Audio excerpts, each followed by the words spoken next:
नमस्कार, सादर प्रणाम।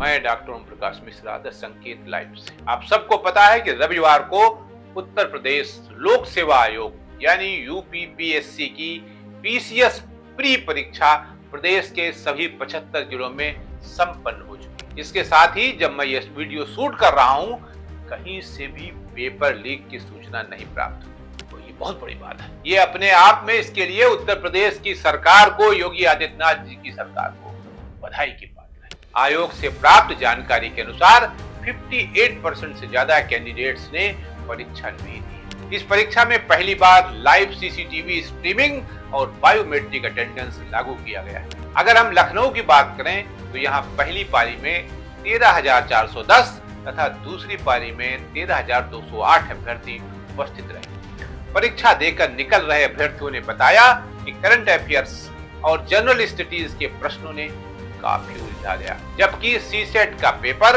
उनकी अपेक्षा आसान रहा। अभ्यर्थियों का कहना था कि इस बार का पेपर पैटर्न आयोग ने इतना कठिन कर दिया कि पूछिए नहीं। सरकारी योजनाओं और दिवस संबंधी प्रश्नों की इतनी भरमार थी। इन लोगों का कहना था कि गणित और रीजनिंग के सवाल मीडियम स्तर के थे। तैयारी कर रहे छात्रों का कहना था कि प्रश्न रिपीट नहीं हुए, जबकि अमूमन होते थे। 36 पेज का पेपर था जो पूरी तरह से 2 घंटे में पढ़ा भी नहीं जा सकता था। सॉल्व करना तो अलग की बात। कुछ कोचिंग संचालकों से हमारे प्रतिनिधि ने जब बात की तो उनका कहना था कि इस बार का पेपर यूपीएससी के पैटर्न पे आ गया है, यानी कि जो आईएएस में इस्तेमाल होता है, आईपीएस में इस्तेमाल होता है, जिसे सॉल्व कर पाना सामान्य छात्र के बस की बात नहीं। उनका कहना था कट ऑफ 80 से 90, 85 के बीच रहने की संभावना है, क्योंकि प्रश्न काफी कठिन थे। कुछ छात्रों ने तो यहाँ तक कहा कि हम लोगों ने जो आंदोलन किया था उसके चलते शायद आयोग ने ऐसा पेपर बनाया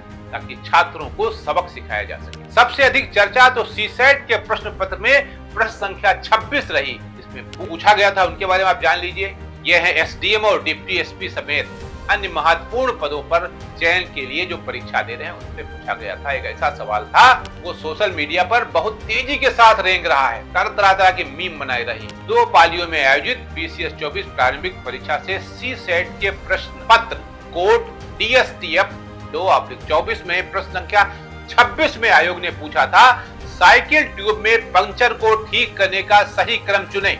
आयोग ने इसके 4 विकल्प दिए थे। सामग्री के सूखने तक प्रतीक्षा करें, टायर और ट्यूब को निकालें और जांच करने के लिए पानी में डुबोएं। टायर और ट्यूब को ठीक करें और इस स्थान को चिन्हित करें और पंचर ठीक करने वाली सामग्री लगाएं। इसके 4 अलग अलग विकल्प दिए गए और सही क्रम चुनने को कहा गया। ये जो सवाल है, इस समय तरह तरह की मीम बनाई जा रही और पूछा जा रहा है कि अब होने वाले एसडीएम और जो ये पीपीएस होते हैं, इनसे पंचर बनवाया जाएगा साइकिलों में क्या? आज के लिए इतना ही। नमस्कार।